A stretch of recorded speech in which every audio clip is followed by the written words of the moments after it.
Bem-vindo ao programa Brasil Seguro. Eu sou Alberto Pfeiffer, seu anfitrião e coordenador do Grupo de Análise de Estratégia Internacional em Defesa, Segurança e Inteligência, o DSI, ligado à Escola de Segurança Multidimensional do Instituto de Relações Internacionais da Universidade de São Paulo, em cooperação com o Instituto de Estudos Avançados. O Brasil Seguro é uma promoção conjunta do DSI da USP e da IPTV, a emissora que já está disponível para 17 milhões de domicílios, com 55 milhões de pessoas alcançadas nos 5.570 municípios de todo o Brasil. A IPTV é transmitida pelo canal 579 Banda KU, 23 da nova Parabolic Sky e também no Instagram, no TikTok, no YouTube, www.iptv.com.br, @IPTVOficial, o IP é com Y, IPTV Oficial. Nesta semana no Brasil Seguro, o convidado é Roberto Liviano. Ele é Procurador de Justiça do Ministério Público de São Paulo, está no segundo mandato do órgão especial do Colégio de Procuradores e é presidente do Instituto Não Aceito Corrupção. O Roberto é um querido amigo e é um escritor prolífico. Já tem quase 20 obras publicadas. É membro da Academia Paulista de Ciências Jurídicas, certo, Roberto? Letras Jurídicas. Letras Jurídicas.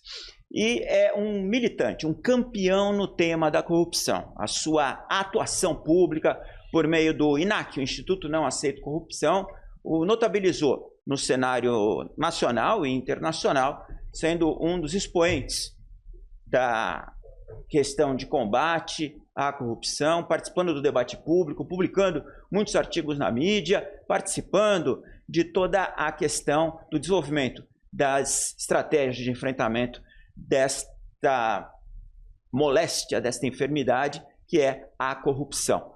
Ele vai nos contar sobre isso e também sobre a atuação como procurador do Ministério Público do Estado de São Paulo. Roberto, muito bem-vindo ao Brasil Seguro. É uma honra tê-lo aqui. Você é uma figura pública com uma agenda muito complexa e sei que conseguiu deixar um pouquinho de tempo para conversar com o nosso público hoje. Para mim é uma grande alegria, Alberto. Eu admiro você, a sua trajetória. Nós temos aí um companheirismo que vem desde a bancada do Jornal da Cultura e eu acho muito importante dialogar sobre este tema, né?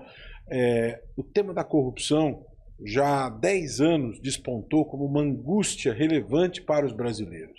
Então, conversar a respeito disso é extremamente importante para que as pessoas possam compreender de que maneira a corrupção as afeta, de que maneira a mão invisível da corrupção interfere no dia a dia das pessoas. Por que a corrupção ela significa a negação de saúde pública, de educação pública, de saneamento básico?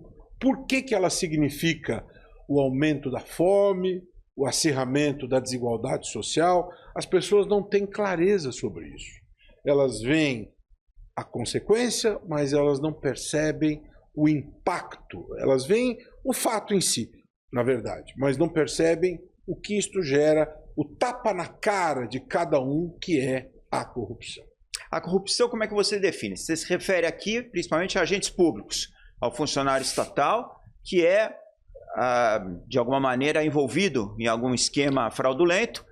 Claro que sempre tem dois lados, né, atuando aqui, tem aquele que corrompe e o corrompido. E, de fato, é uma enfermidade, é um custo social silencioso, de pouca visibilidade. Mas como se dá esse fenômeno e qual é o seu enquadramento legal? Alberto, é importante enxergar, em primeiro lugar, que a corrupção, você está se referindo à corrupção na esfera pública, mas nós temos também a corrupção privada, né? E no Brasil ela ainda não é criminalizada. Para não dizer que ela não é em caráter absoluto, há pouco mais de 2 anos, na Lei Geral do Esporte, pela primeira vez, nós tivemos a criminalização da corrupção no âmbito privado, no que diz respeito à gestão do esporte, à questão de manipulação de apostas. Então foi a primeira vez, primeiro momento em que a corrupção privada foi criminalizada. Quer dizer, isso é importante você chamar a atenção. Quer dizer, corrupção privada não é considerado um ilícito, ela não é uma atividade você criminosa. acaba punindo a corrupção privada através de tipos penais subsidiários, como estelionato, apropriação indébita, através de formas indiretas. Mas você me perguntou como definir. E é muito importante começar essa discussão dando um passo atrás, né? Porque o gato net, a pessoa fazer uma fraude para ela poder acessar clandestinamente TV a cabo, óbvio que isso é uma ilicitude, mas isso não é corrupção, isso é furto. Né? Quando uma pessoa frauda o plano de saúde com recibos e pede valores indevidamente, nós estamos diante de um estelionato. Então, é importante, Alberto, nós termos precisão terminológica, entender exatamente o que é cada uma das coisas. A corrupção, eu definiria, e muitos podem definir cada um à sua maneira, mas na minha visão, corrupção é o ato de abuso de poder visando obter algum tipo de vantagem. Nós temos a corrupção no âmbito público, em que o agente público abusa do seu poder estatal visando algum tipo de vantagem, e a corrupção no âmbito privado, em que alguém, detendo poder no campo privado, abusa deste poder visando obter vantagem. Vou dar exemplos em cada uma das esferas e mostrar que não estamos falando necessariamente de dinheiro. Óbvio que o dinheiro é fácil enxergar. Quando você tem o agente público que tem o poder da caneta, o poder do dinheiro, e se faz um contrato com superfaturamento, isso é fácil enxergar. Mas não é só isso. O indivíduo ele pode usar o poder de superior hierárquico para obter vantagens sexuais de uma funcionária subordinada a ele.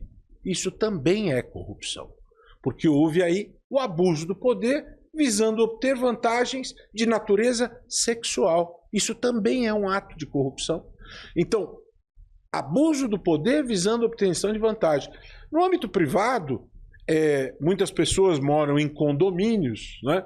O síndico que usa da posição de síndico e obtém vantagens através de comissões subterrâneas, todo mundo faz lá a sua desinsetização, detetização, e a empresa combina com o síndico: olha, consiga várias para nós que a sua vai sair de graça.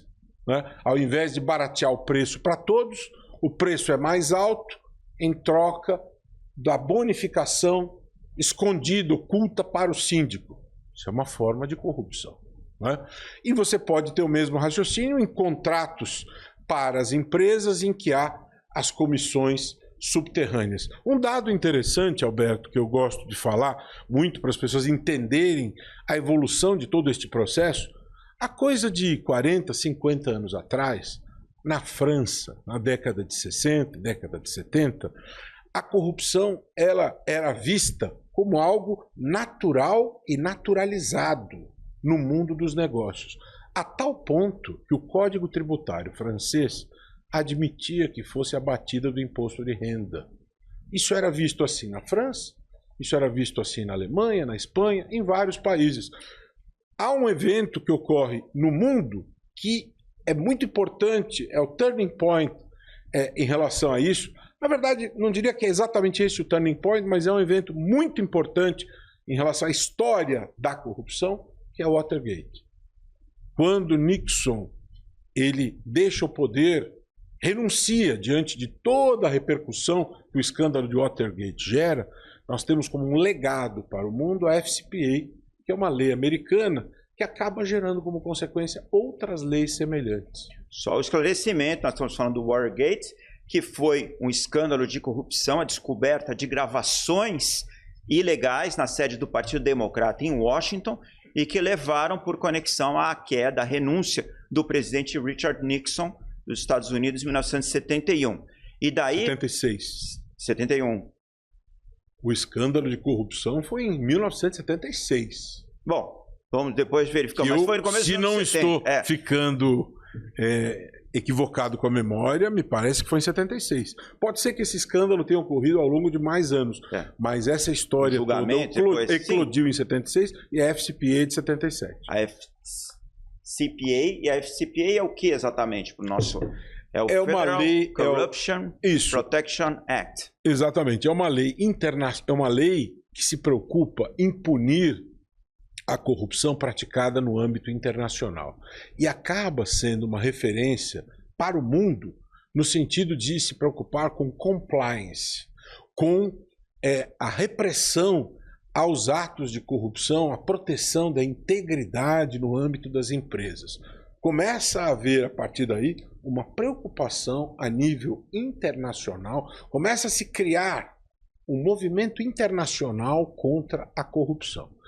E nós temos aí um momento muito importante desse movimento, em 1997, quando é assinada a Convenção da OCDE, e em 2003 a Convenção da ONU. Aliás, justamente por isso é que se celebra, dia 9 de dezembro, o Dia Internacional de Combate à Corrupção. São os documentos mais importantes que comprometem os países do mundo em relação a isso.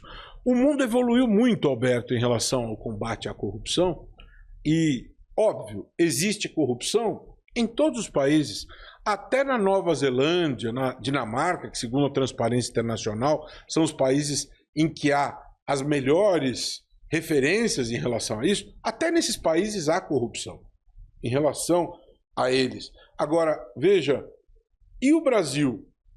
O que nós podemos dizer em relação a isso, no que diz respeito à comparação aos demais? O problema é que aqui ela está fora de controle.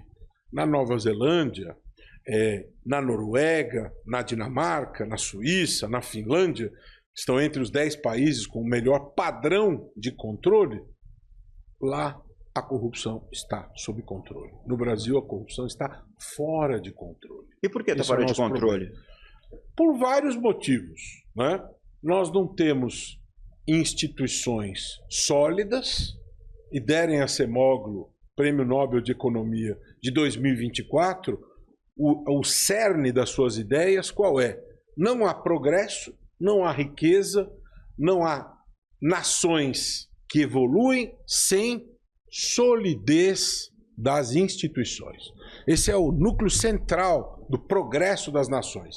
Solidez das instituições. E no Brasil, as instituições não são sólidas. Elas são fracas. O quarto relatório da OCDE em relação à implantação da sua convenção anti-suborno, um dos pontos críticos que a OCDE nos indica é tentativas constantes no Brasil de enfraquecimento das principais instituições incumbidas do controle da corrupção, especialmente o Ministério Público.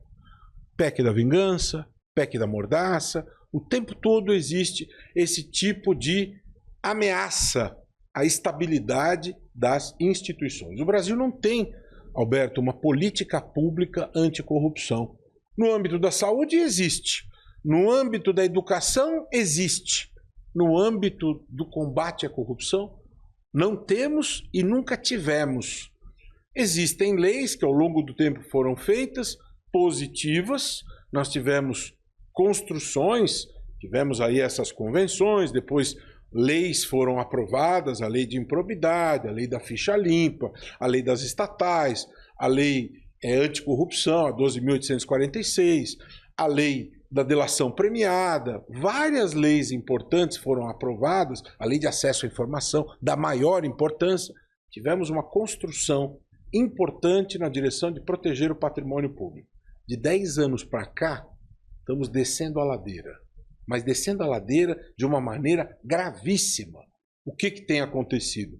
Uma ligação incestuosa entre situação e oposição, executivo e legislativo. Quando o tema é combate à corrupção, há uma união destas forças dos dois lados para destruir o instrumental jurídico em relação a isto. Inclusive chegou-se ao ponto de propor a tal PEC da blindagem. Isso levou o povo às ruas no 22 de setembro histórico, porque a PEC da blindagem, Alberto, propunha o seguinte, que para responsabilizar criminosos para responsabilizar parlamentares só se eles permitissem. Aquilo equivaleria ao seguinte: senhor Marcola, venha para cá se juntar a nós, porque ninguém tocará no senhor. Aqui o senhor ficará imune e impune. Senhor Fernandinho Beiramar, aqui o senhor tem assento intocável. É isso que propunha a PEC da blindagem.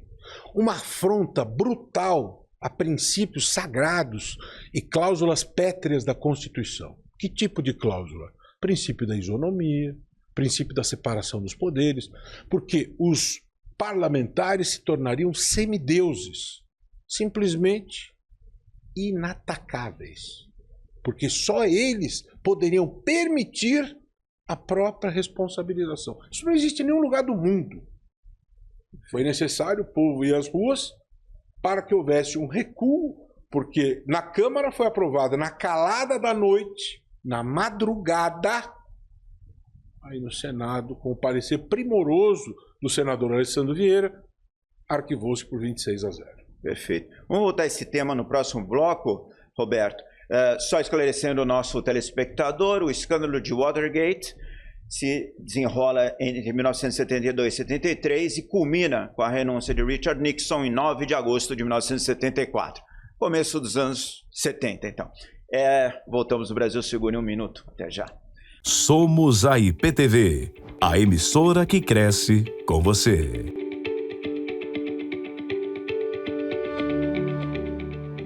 Olá, seja bem-vindo de volta ao programa Brasil Seguro, que nesta semana entrevista Roberto Liviano, que é procurador do Estado de São Paulo, Ministério Público do Estado de São Paulo, e presidente do INAC, o Instituto Não Aceito Corrupção.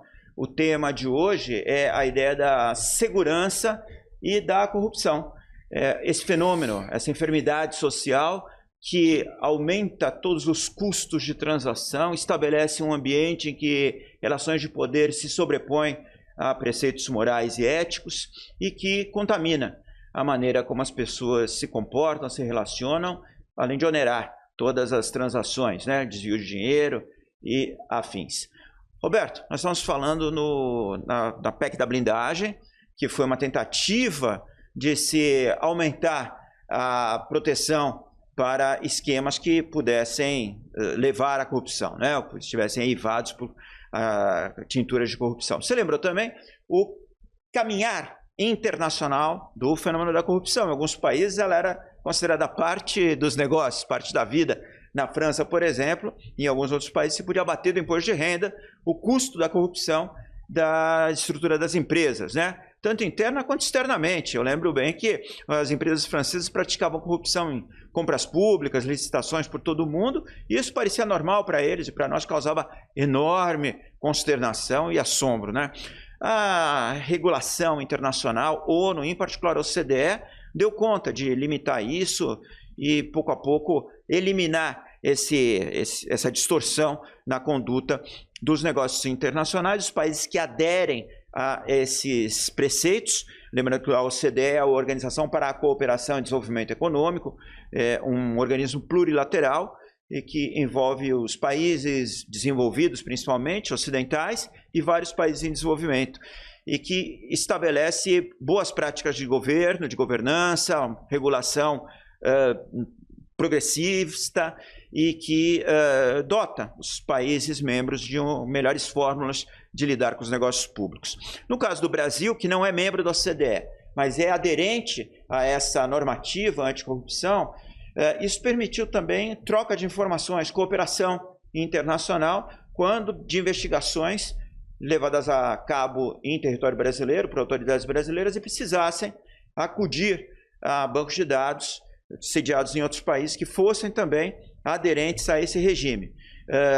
A Lava Jato, por exemplo, só conseguiu caminhar na sua investigação porque se pôde ter acesso a informações financeiras, bancárias de indiciados que estivessem vinculadas a contas em outros países, na Suíça, notavelmente.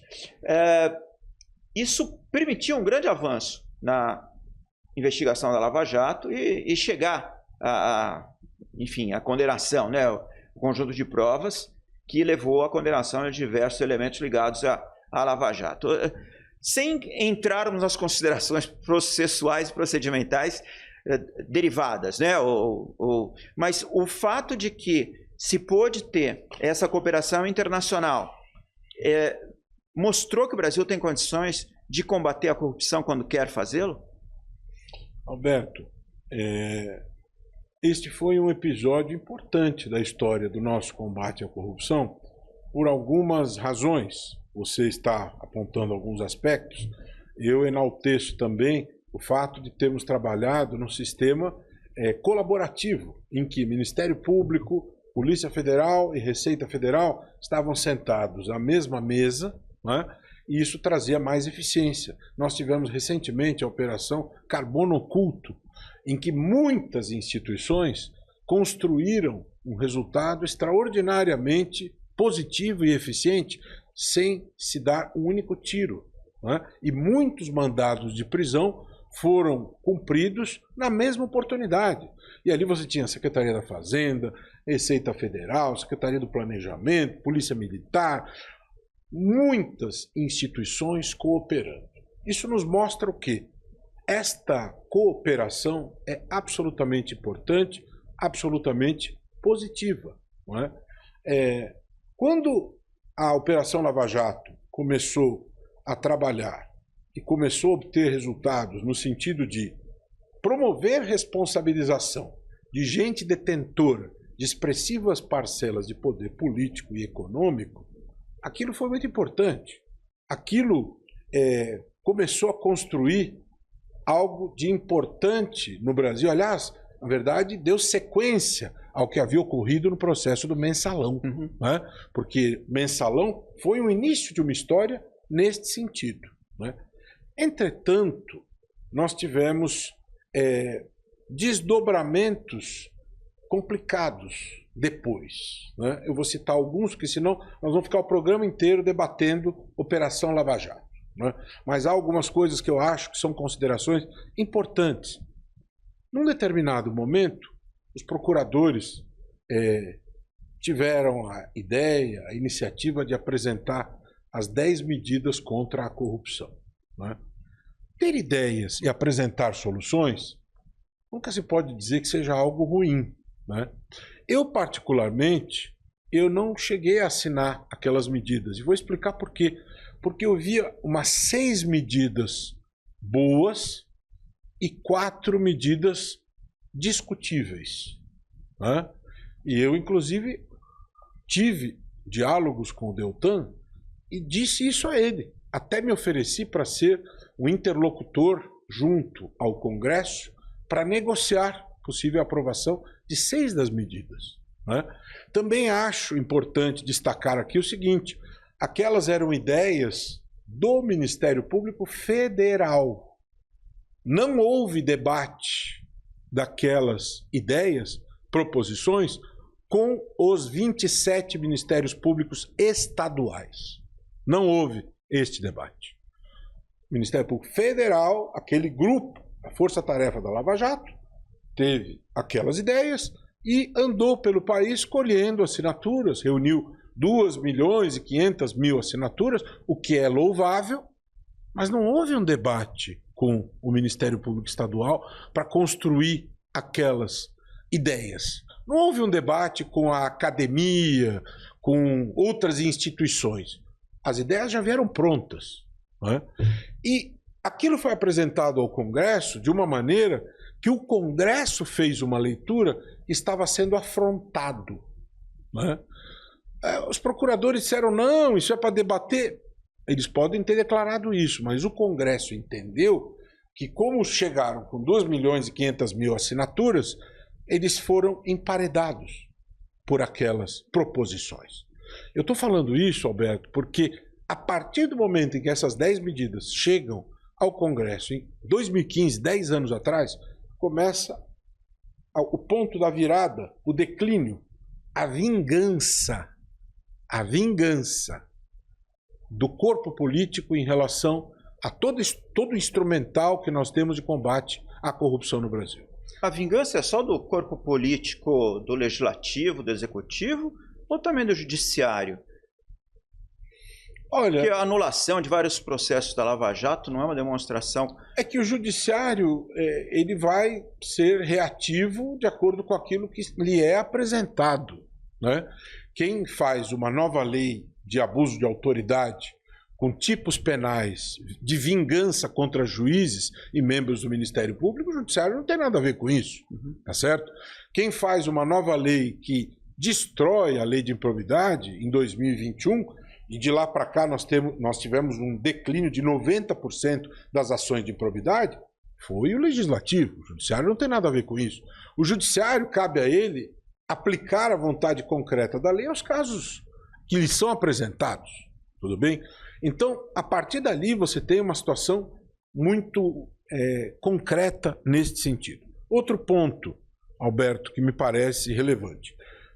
Não cabe a mim fazer julgamentos de condutas de A, de B ou de C, mas o fato é o seguinte, dados que ocorreram e que são de conhecimento público, né? O atual presidente Lula e então candidato Lula, ele liderava a corrida eleitoral em 2017 e naquela ocasião seu processo culminou com condenação e ele foi considerado ficha suja.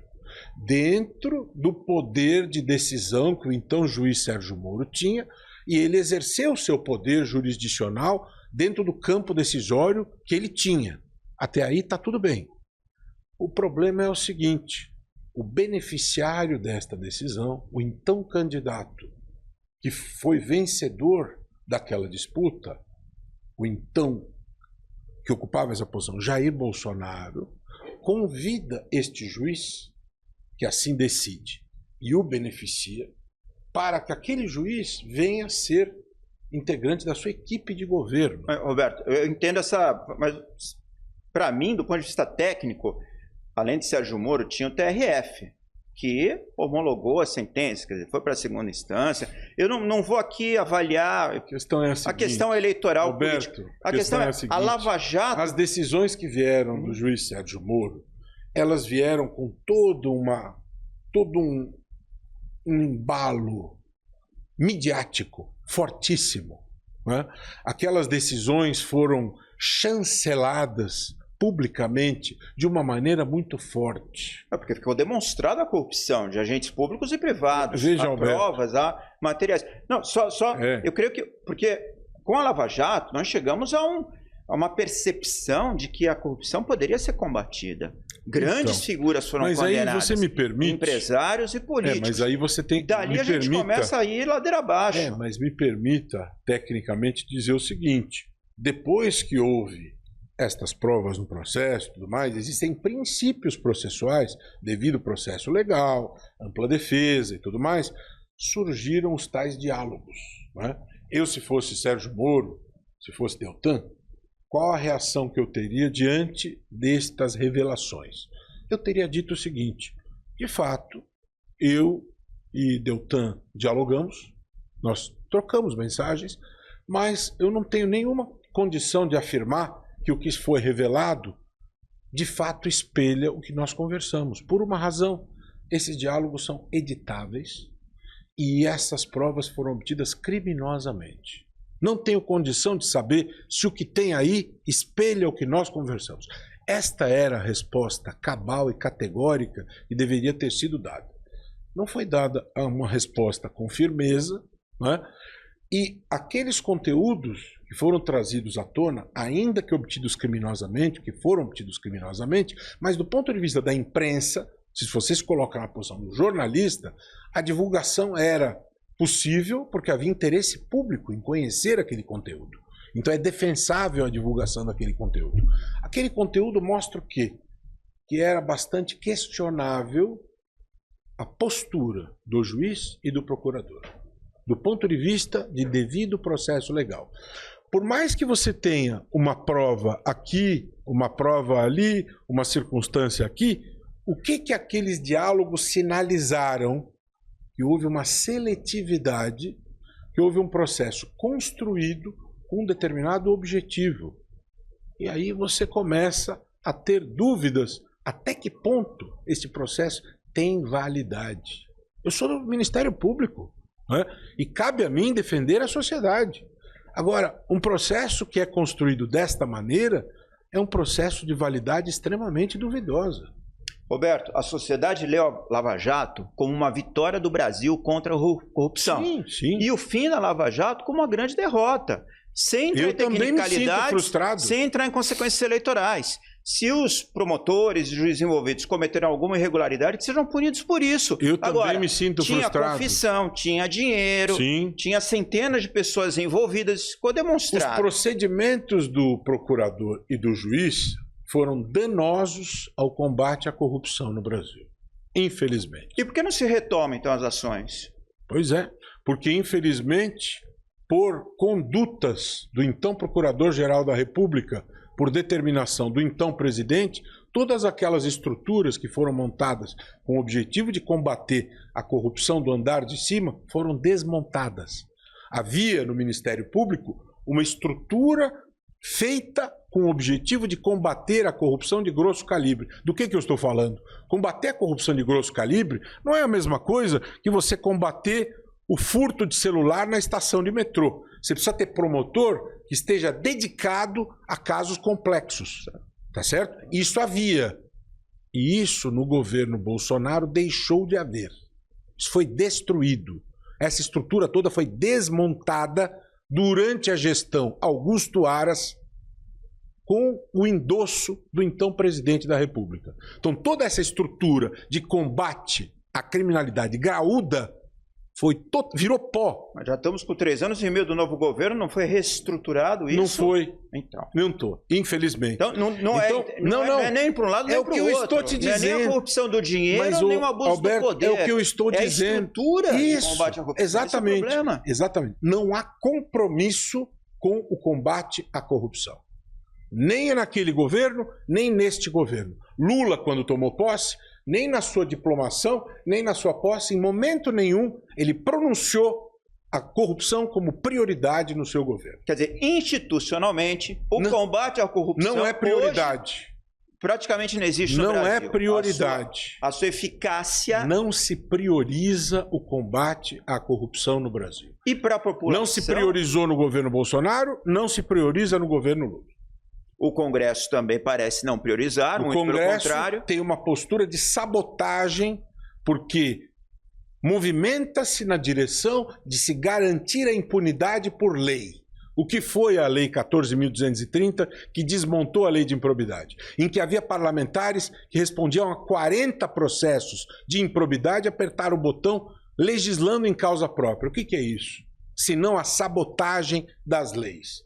Então, nós vivemos um momento muito difícil em que você tem o executivo, o legislativo, a situação, a oposição, todos operando na direção da sabotagem do combate à corrupção. Vamos voltar nesse tema em um minuto só, aqui no Brasil Seguro. Até já. Acompanhar a programação da IPTV ficou ainda mais fácil. De qualquer parte do mundo, você pode assistir tudo ao vivo por meio do aplicativo IPTV Play, disponível para Android e iOS. Pelo site www.iptv.com.br. E se quiser rever nossos conteúdos, basta seguir a página da IPTV no YouTube, clicar no sininho para ativar as notificações de vídeos novos e ficar por dentro de tudo. Aproveite para assistir nossos programas também pelo YouTube. Venha ser integrante do nosso time. IPTV, a TV que cresce com você.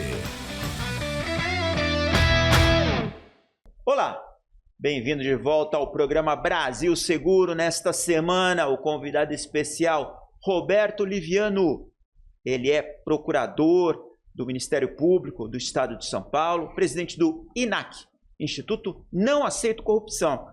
E nesses 2 primeiros blocos falamos bastante, né, Roberto, dos fenômenos de corrupção no âmbito federal, das idas e vindas, da atitude das instituições, por assim dizer, Lava Jato e dali em diante, tanta decadência nesse sentido, a dificuldade que as instituições têm de darem conta desse flagelo.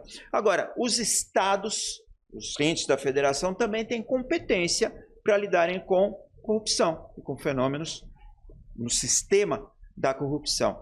Estado de São Paulo, você é membro do Ministério Público há não sei quantos anos. 33 anos. 33 anos. É atualmente procurador do Estado de São Paulo. Como é que você vê no Estado de São Paulo os mecanismos de enfrentamento da corrupção, o grau de institucionalidade, de blindagem do interesse público, das instituições públicas em relação à corrupção? Como é que nós temos avançado? Existem normativas paulistas? Os estados podem estar mais avançados, como em outras esferas o fazem, nas regras ambientais, por exemplo, há estados mais agressivos, outros mais conservadores, mas no caso de São Paulo, como é que estamos no combate à corrupção?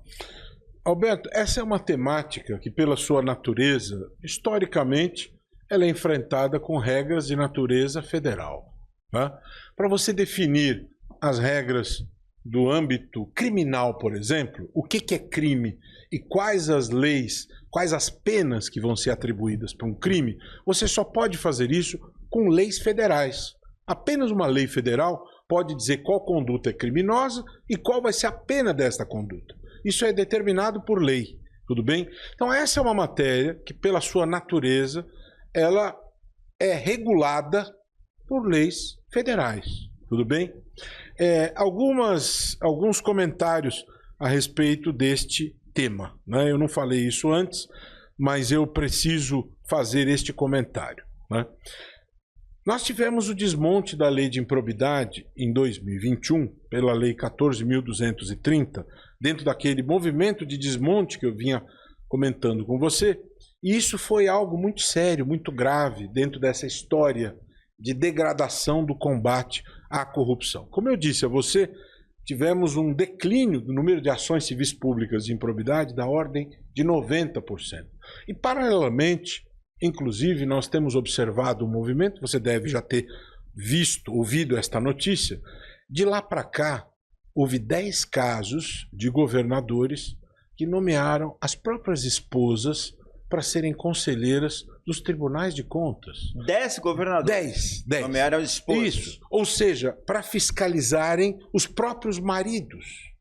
Muitas delas, inclusive, com formação totalmente alheia ao tema.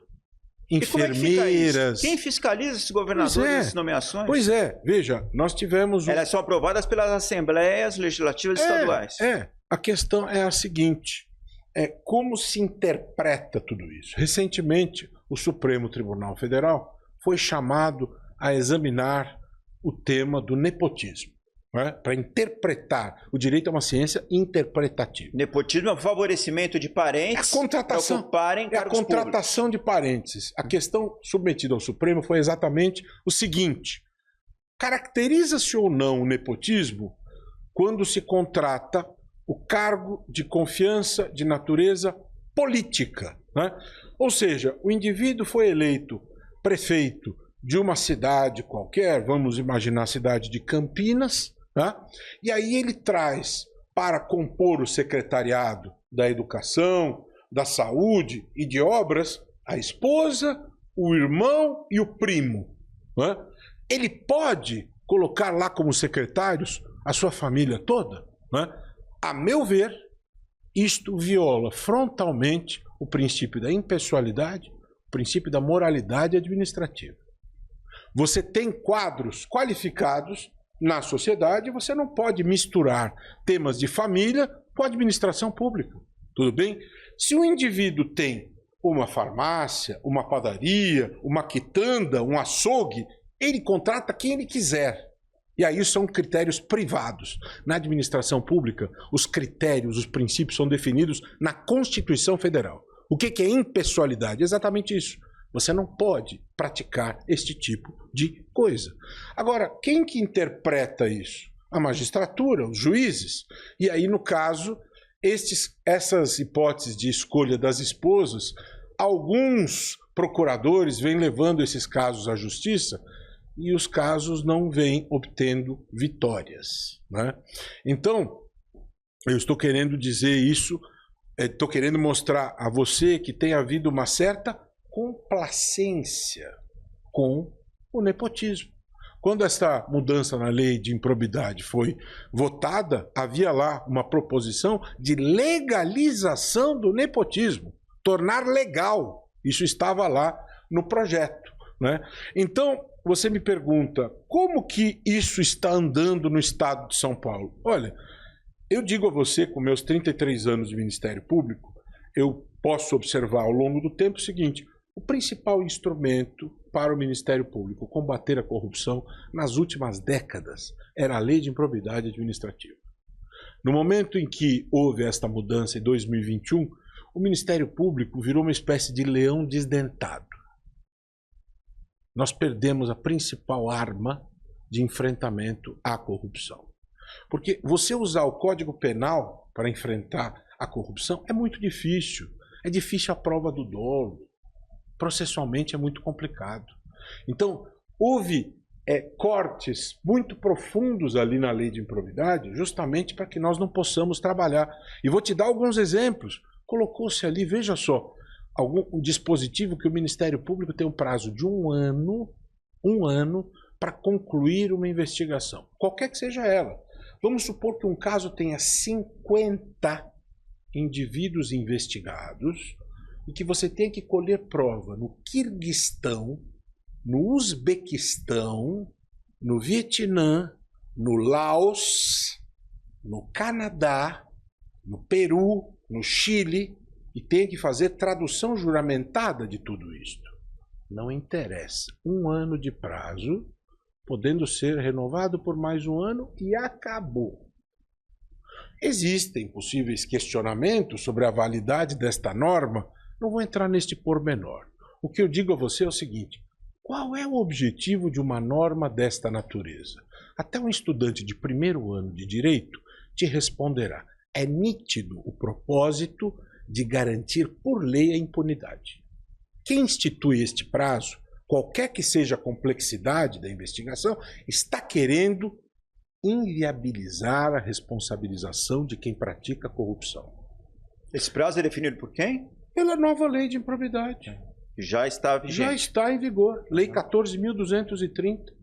Nós tínhamos na lei de improbidade original 3 categorias de atos de improbidade. Artigos 9, 10 e 11. 9, improbidades mais graves com enriquecimento ilícito. 10, improbidades com dano ao patrimônio público. E 11, improbidades com violação a princípios. São as menos graves. E no direito administrativo, as enumerações são exemplificativas. Você não esgota os exemplos. E é assim que funciona o direito administrativo. O que eles fizeram? Não. A enumeração passa a ser taxativa. Você só pode punir o que está previsto ali. Conclusão. Ficou, então? Cortou tudo.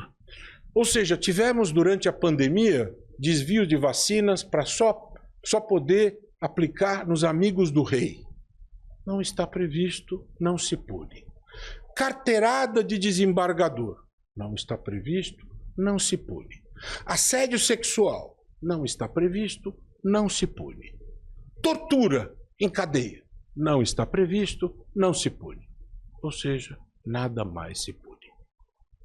Percebeu? Improbidades culposas. Não mais se punem. Conclusão? 90% de queda das ações de improbidade. Esse é o resultado. Bom, então, de fato, é uma regressão, né, do ponto de vista da... Agora, se você perguntar para um advogado, ele vai te dizer que esta lei é maravilhosa, de uma justiça estupenda, proporcionalidade. Eu não vejo desta maneira. Uma queda brutal, eu estou te mostrando os dados. Antes de 2021, você podia punir o assédio sexual de um superior que assedia funcionário, agora você não pode mais. Aí ele vai dizer, não, mas você usa o Código Penal. O Código Penal exige rigores que você não tinha com a lei de improbidade. Carteirada de um desembargador que pratica abuso de poder. Você tinha lá a lei de improbidade, não tem mais. A lei de acesso à informação, quando o indivíduo não presta a informação no prazo, você tinha a lei de improbidade para punir o não cumprimento da lei. Não tem mais. Ou seja, inúmeros casos em que as pessoas não não cumpriu a lei, violação de princípios, tudo era coberto pelo artigo 11. Numa canetada, rasgaram tudo. Tudo fica impune. Roberto, no Instituto Não Aceito Corrupção, você tenta arregimentar quadros e opiniões e esforços intelectuais para se dar conta de toda essa multiplicidade de aspectos ligados à corrupção.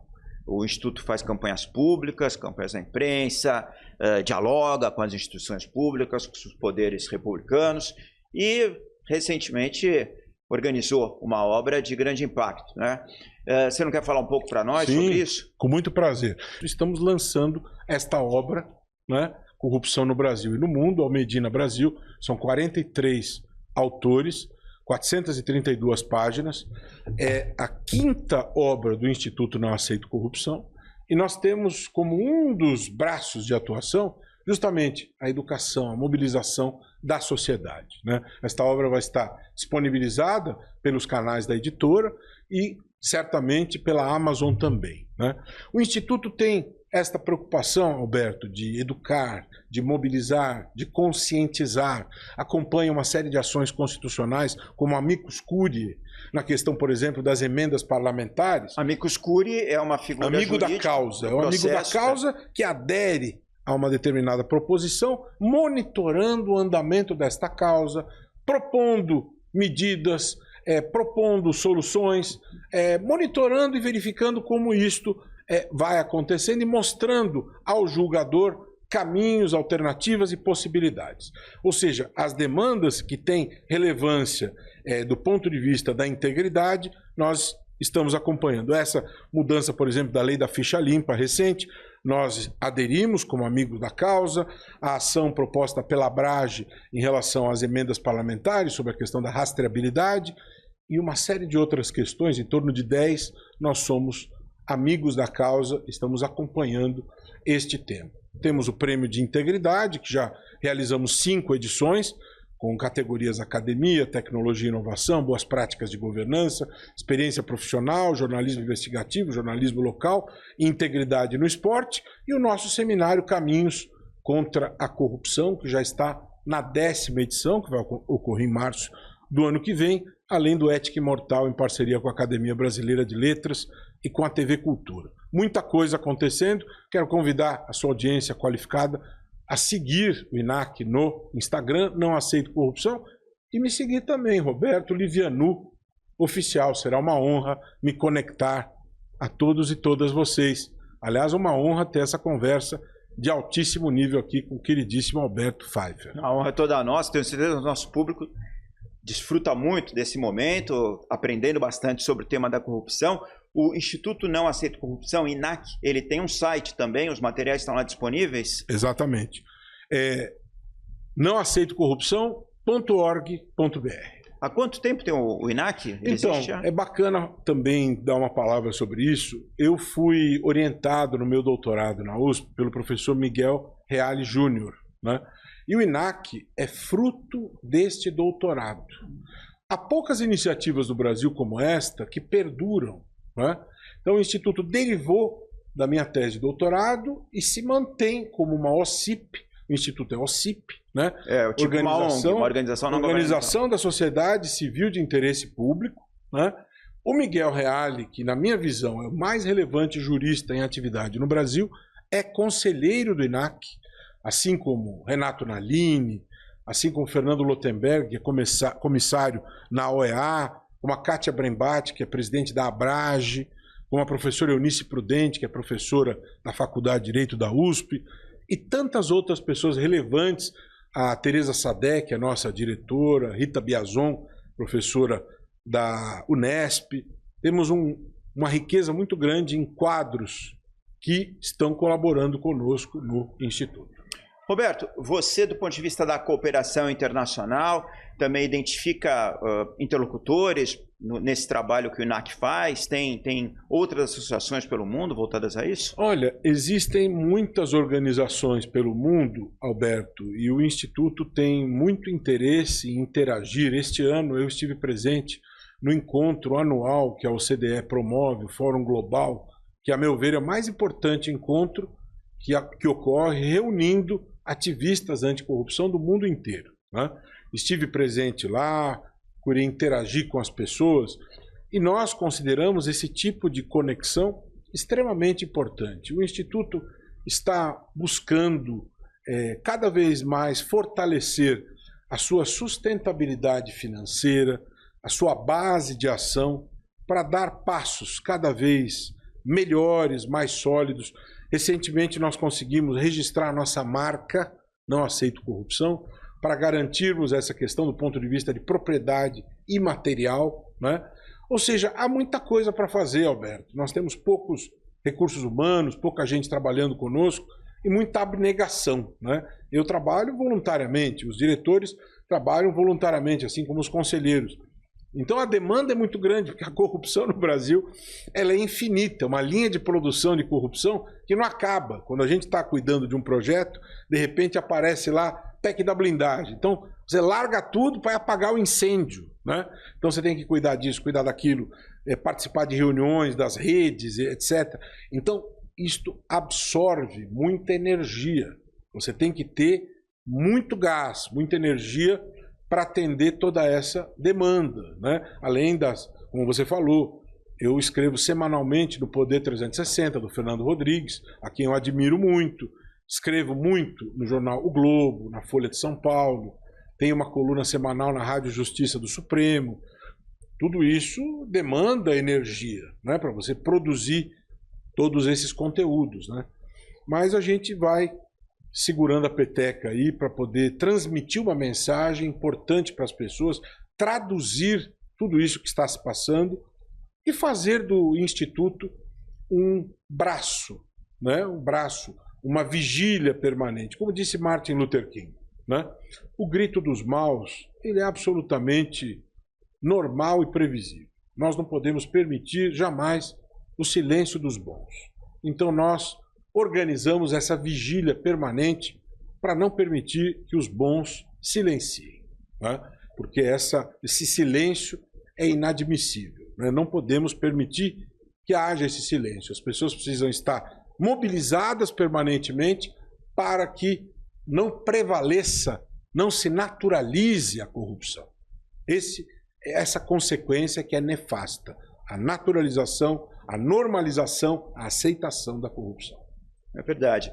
Creio que na organização das sociedades contemporâneas, né, da época moderna em diante, há 3 âmbitos dessa construção institucional que ganharam muita relevância. Uma questão dos direitos humanos. Sim.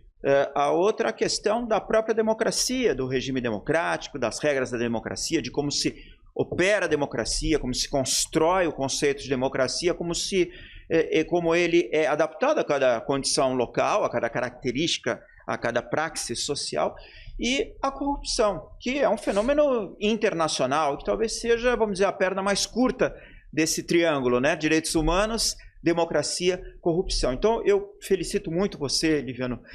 Você faz um trabalho exemplar.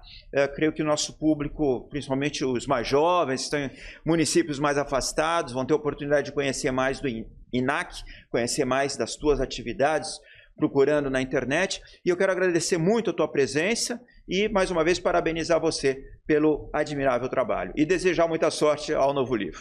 Quero também cumprimentar pelo Brasil Seguro, esse diálogo, essa comunicação, fazer com que essas informações cheguem a todos é extremamente importante. Precisamos de uma sociedade politizada, precisamos de uma sociedade bem informada.